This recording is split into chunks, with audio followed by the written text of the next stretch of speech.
Ang sabi ng batas, dapat ilabas mo yung source code audit report maraming buwan bago mag-eleksyon.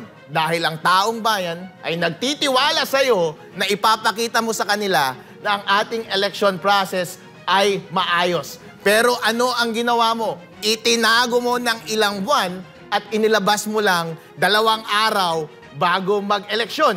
Ano pa ang ginawa mo? Yung linagay mo sa makina version 3.5. Yung na-review version 3.4. Pagtatraidor ba yon o hindi?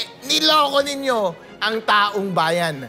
Pangalawa, ang sabi ng batas, dapat yung mga automated counting machines direktang magpapadala ng data papunta sa COMELEC servers at sa mga transparency servers. Required yan ng batas at mga rules. Bakit ganun ang requirement ng batas? Para kapag magsesend ng data sa COMELEC, kapag manloloko ang COMELEC ng data, syempre mahuhuli ka agad ng mga transparency server. Pero ano ang ginawa ng COMELEC? Ang ginawa nila, bago magpadala pala papunta doon sa mga transparency server, naglagay sila ng data center 3 sa gitna.